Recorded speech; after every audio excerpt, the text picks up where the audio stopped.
Space, hostile yet beautiful, a haven for the countless worlds that populate its vastness.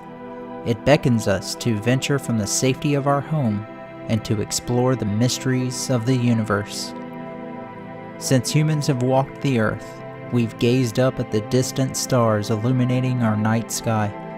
We've dreamed about the mysteries that lie among those stars. Before we can explore them, we first must face a test of our own endurance during a manned flight to the outer solar system. Join me as we discover Saturn in this Orbiter 2016 video series.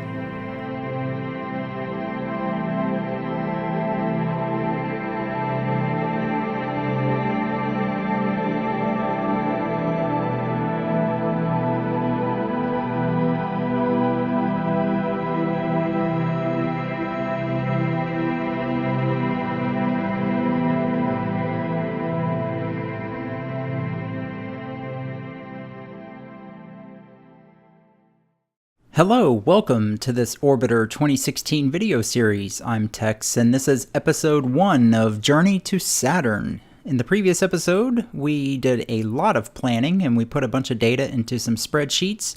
We planned the entire flight out to Saturn and back to Earth, and in this episode, we're actually going to finally get off the ground using the Dragon atop a Falcon 9 rocket. Before we actually begin, I will just very briefly show you the spreadsheet that we worked on in the previous episode in case you missed that. But this is what we created. This is the entire flight, again, from Earth to Saturn with a slingshot past Jupiter. We'll arrive at Titan, and we're actually going to do a 2-burn solution when we get to Titan. There we go. There's the data for that. So, yeah, we spent a long time working on this, so I'm not going to talk about it much more. If you missed it, go back and watch episode 0, but I just wanted to briefly touch on that and give you a chance to see what we did in case you missed it. So, without further ado, let's go ahead and get started with the flight. Okay, here we are in the Falcon 9. Let's go ahead and get things pulled up and get ready to go. So, we're going to just do some housekeeping here and get some MFDs open that we would usually use. But yeah, this is actually probably, I think, my first video that I've made with a vertical launcher here like this. This add-on is by Brian J, and I believe the mesh is by Donamy. So it's a really great add-on.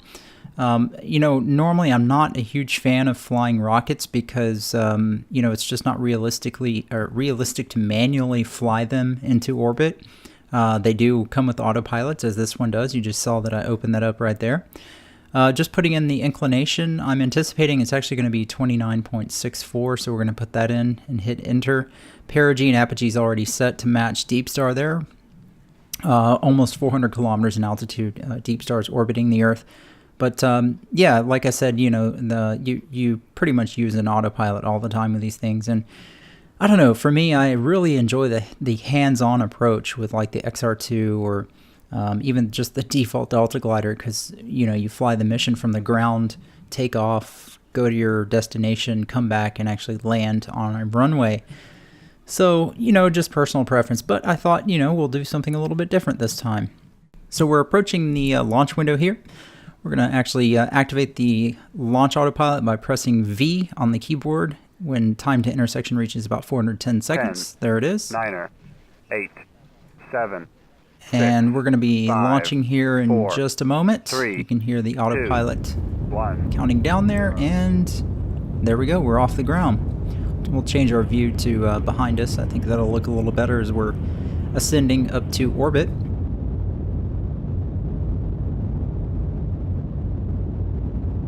So of course you can see we're using the launch MFD over there on the right side.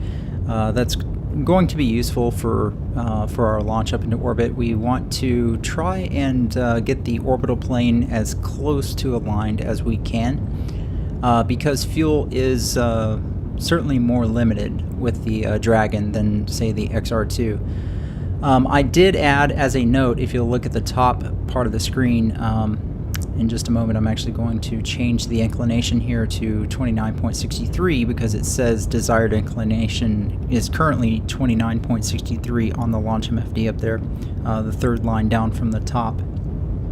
But anyway, what I was going to say is I set the for Dragon. Actually, you can't really see it, but it does say payload Dragon up at the top in kilograms. Altitude But set. what I had to do is I actually had to set the ballast inside of Dragon to add weight to it to sort of simulate the weight of our crew, because this is the Cargo Dragon add-on and I don't actually have any cargo attached to it, so we're just simulating the Dragon carrying our crew up to orbit here. And once we actually get up to Deepstar, we will adjust that ballast number, simulating the crew transfer over to Deepstar. And we're actually going to leave Dragon in orbit while we're gone. I don't know, if that's super realistic or anything, but I figured that way when we get back to Earth, we can use Dragon once again to return our crew back to the surface. So as we watch the autopilot pretty much taking care of the launch for us here, there's just not really a lot to talk about at this point, because this is just pretty much hands off. I am monitoring the desired inclination throughout the launch, and especially toward the end of orbital insertion, just before MECO, I'm going to make some adjustments to the inclination on the autopilot by pressing K to open the launch control panel. And you can do the same. I'm going to be providing the scenarios for the whole series here. And if you try and follow along exactly, you should be able to recreate the launch exactly as I've done it here. So one thing that I did while I was talking is I set the target periapsis and apoapsis on launch MFD to 400 kilometers, although I don't think it was really necessary because we're not using the launch MFD autopilot, but just since Deepstar is at 400 kilometers, just figured I'd go ahead and set that correctly. So yeah, we're about 130 kilometers in altitude already. Ground speed's 1,620 meters per second, so we are on our way to orbit. You saw first stage separation, and so now we'll be riding this remaining stage to orbit. Looks like the nose cone just got ejected off there. So yeah, like I said, at this point there's not really a lot to talk about. Unfortunately, I'm not manually flying this ascent to orbit. So I think maybe what I'll do is go ahead and leave you with some cinematics, maybe some music or something, and we'll enjoy the view as we complete the ride up into orbit. So we'll see you in just a bit.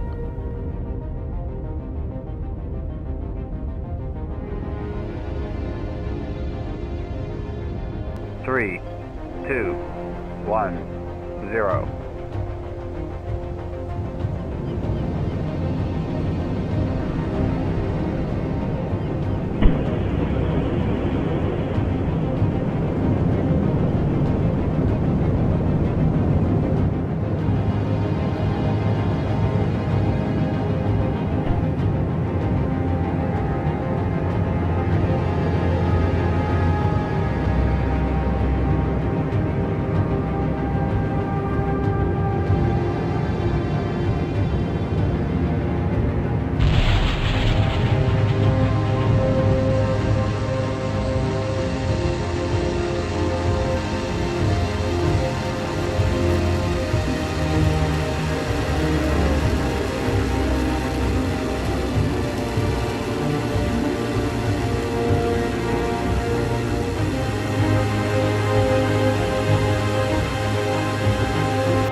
All right, hope you enjoyed that launch sequence there, but yeah, now we're inside of Dragon, and it's time to get over to Deepstar. We're going to use a little bit of a different method than my traditional method. Of course, it's going to involve interplanetary, and we're going to use the target intercept program. So I've targeted Deepstar, and first thing I'm going to do is adjust the time of ejection here and just increase that from the basically current time now.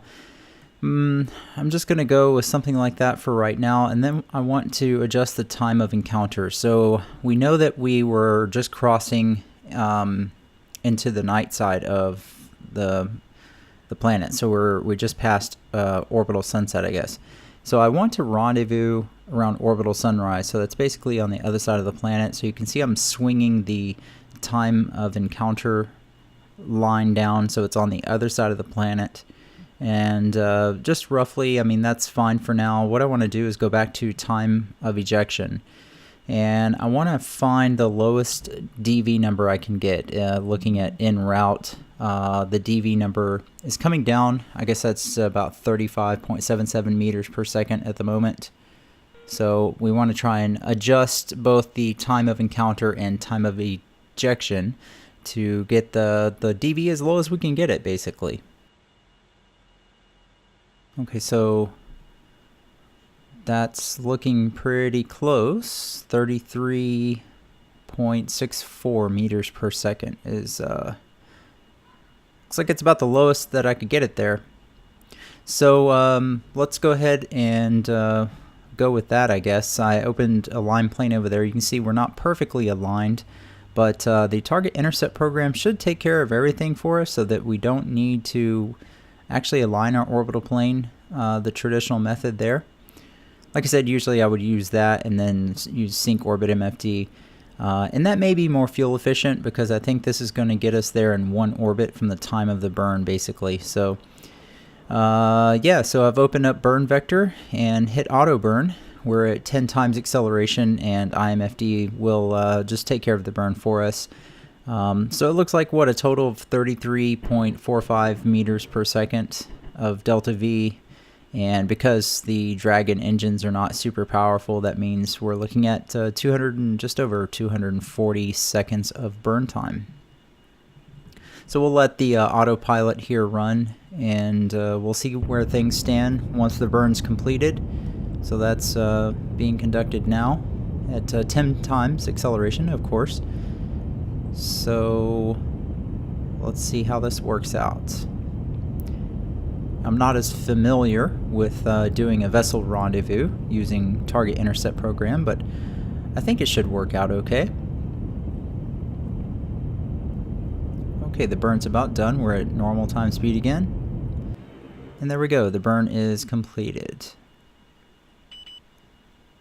So interesting, we're still not perfectly aligned, actually. Relative inclination is at 0.03. However, technically we should have a rendezvous. We should have an intercept point over there.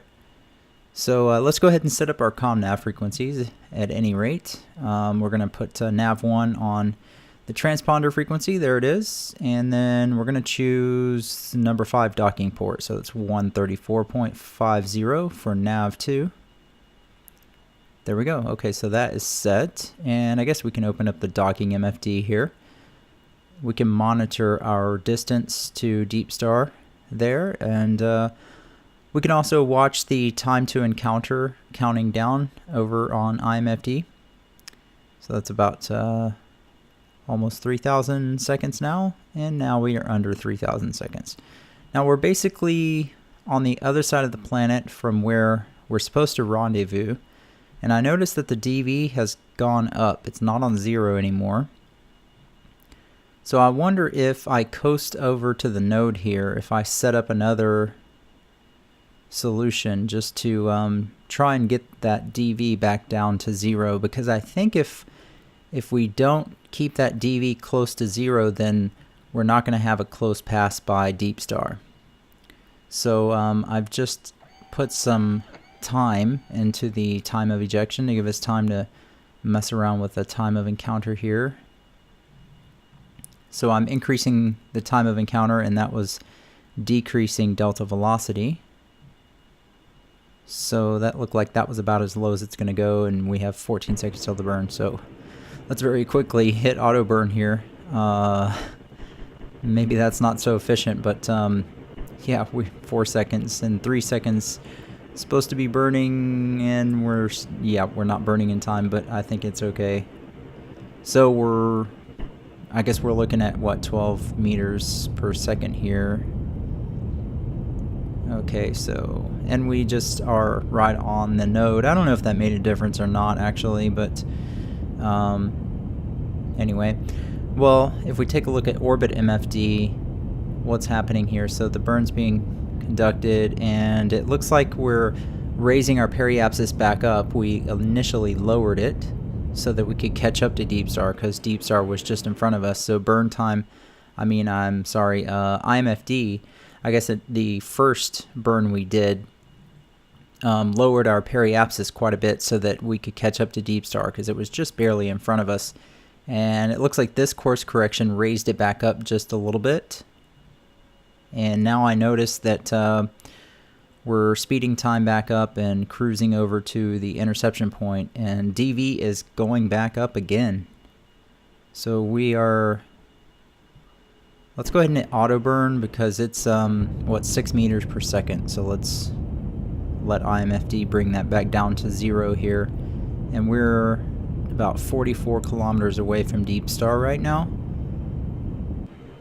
Okay, so there we go. So now should be back on course for an intercept here. And it did look like it raised our periapsis back up a little bit on orbit MFD. Okay. So let's time accelerate once again. We're under 40 kilometers from Deepstar. And I'm just watching DV.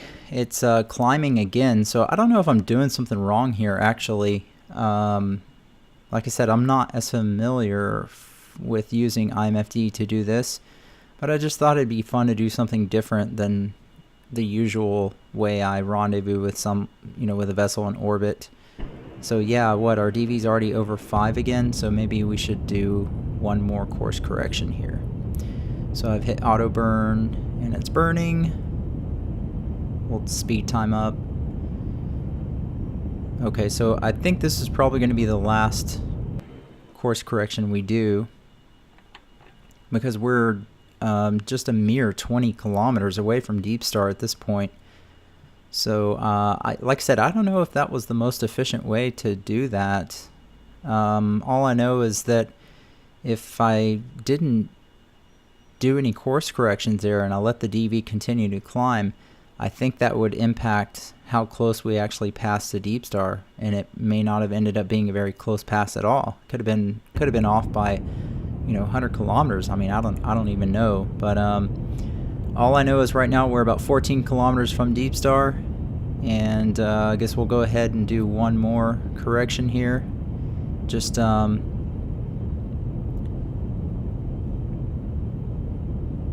and get that DV back down to 0 here.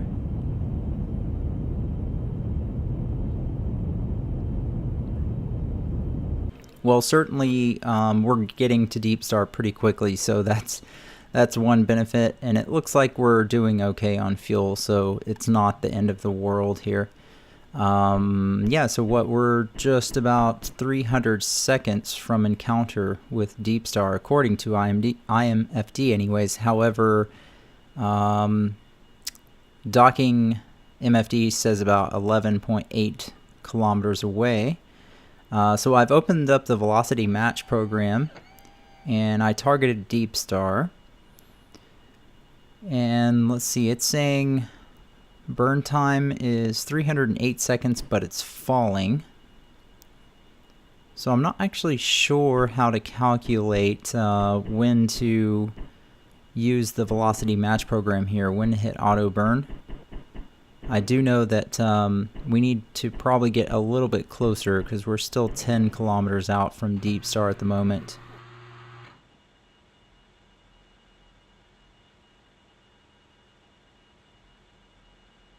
So the delta velocity there is off a little bit, but I think we're so close now Just trying a little bit of linear RCS, and yeah, I think we're too close now to really worry about that. So whatever pass we get here is what we're gonna have to take at this point, because we're under 10 kilometers to Deepstar.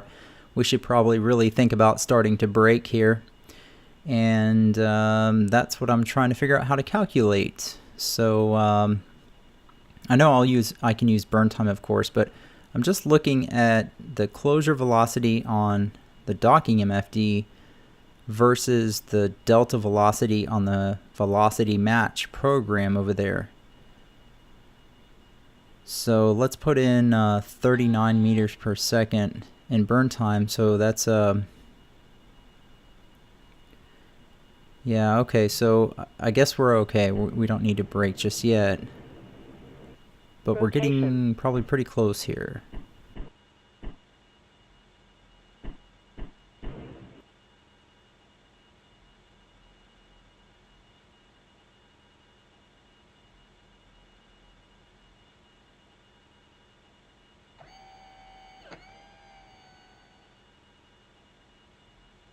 Let's check burn time again here. Let's put in DV 37, so that's 4.8 kilometers in distance we would need to brake that velocity.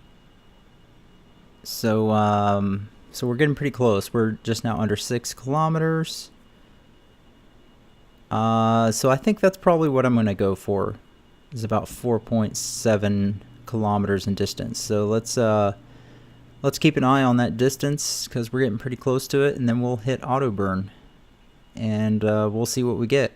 Like I said, I'm not actually 100% sure. I'm not as familiar with velocity match program here either. But let's see what happens. We won't know till we try, right? So here we go. We're burning. All right, so we'll let the velocity match program do its thing. And if all goes well, we'll be reasonably close to Deepstar here. I guess we already are. We're within 4 kilometers and falling as I speed time up here.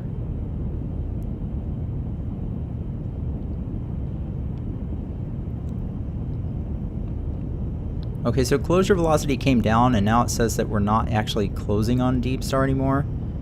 However, the velocity match program should work properly here for matching the velocity, and so the burn is just about done, and there we go. So technically our velocity has been matched with Deepstar, and it looks like it has. Our closure velocity on the docking MFD looks good. So we're just a hair under 3 kilometers away, so not too shabby. I generally like to get a little closer than that, but I suppose that's pretty realistic. And wow, there's Deepstar. So I guess as big as Deepstar is, 3 kilometers away isn't too bad after all.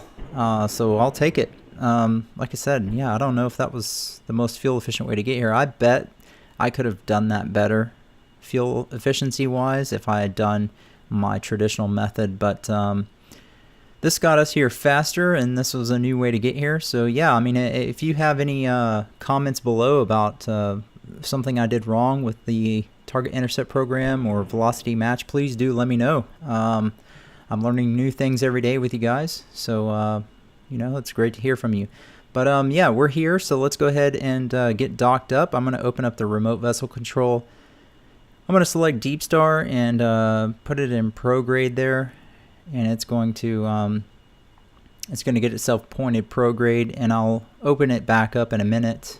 And I'm going to use the remote vessel control just to kill rotation on Deepstar, and that'll make it a little bit easier for us to dock, so we don't have to worry about the rotational alignment quite so much. If we just use if we get ourselves lined up rotationally and then hit kill rotation on our vessel, and use the remote vessel control to hit kill rotation on Deepstar as well, it should make things a lot easier, and then we're pretty much just focusing on translating right up into the docking port. So alright, yeah, we're still a little ways away. We need to start closing on Deepstar a little bit quicker, or it's going to take forever to get over there.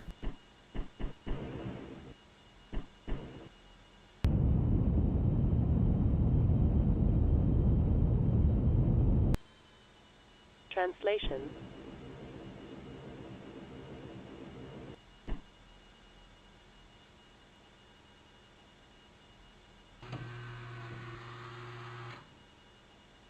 Okay, so I started moving over in that direction. We'll just try and speed time up here a little bit.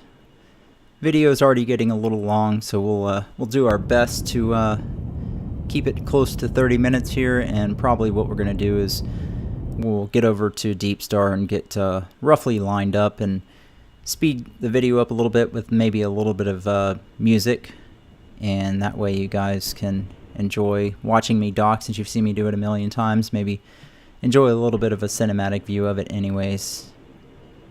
So okay, so we are heading over that way, just adjusting the velocity vector, trying to keep it up there in the docking corridor, speeding time up quite a bit now.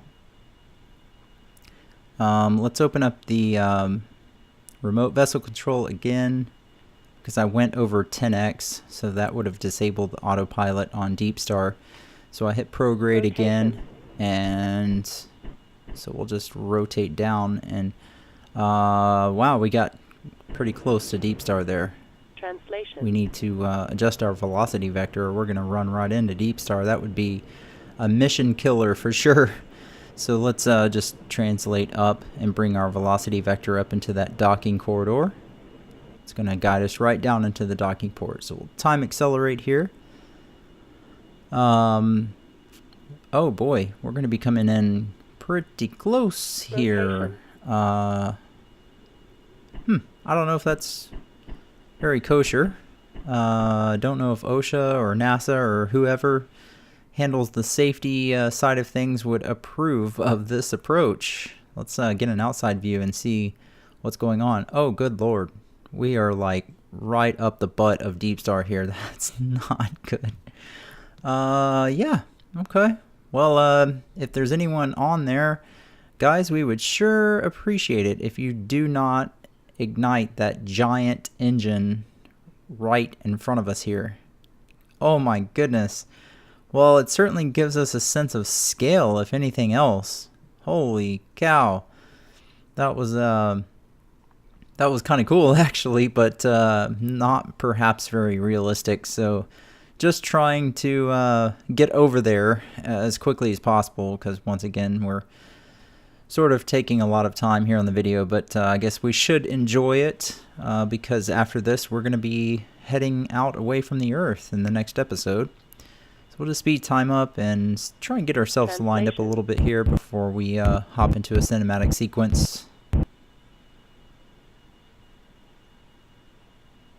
Rotation.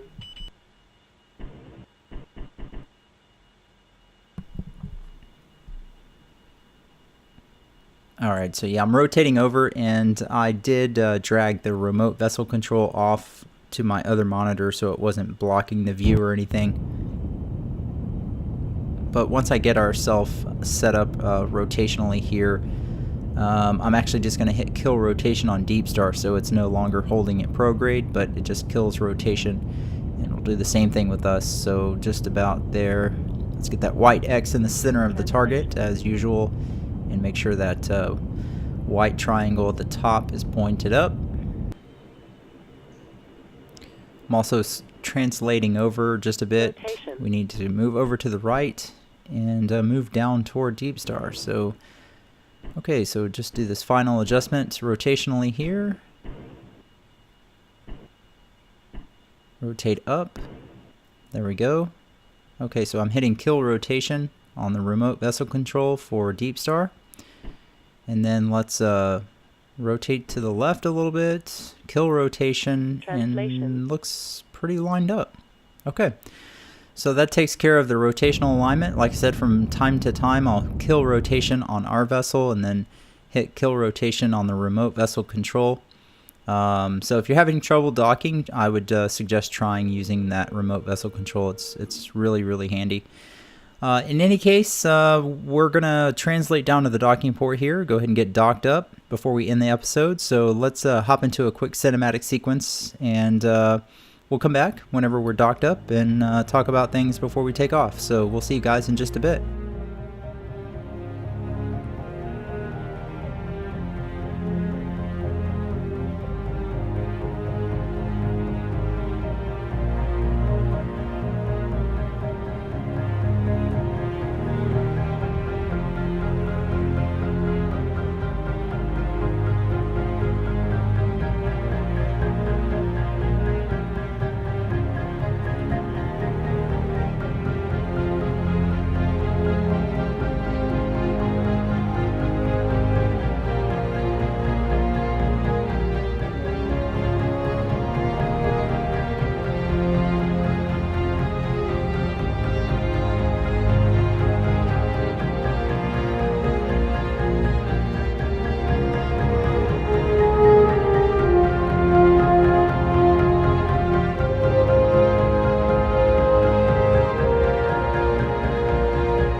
Okay, we're about to make contact here. Distance is 0.40.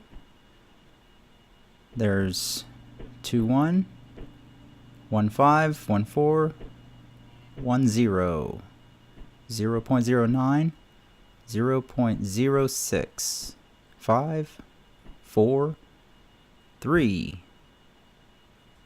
And we have contact. Alright, that looks good.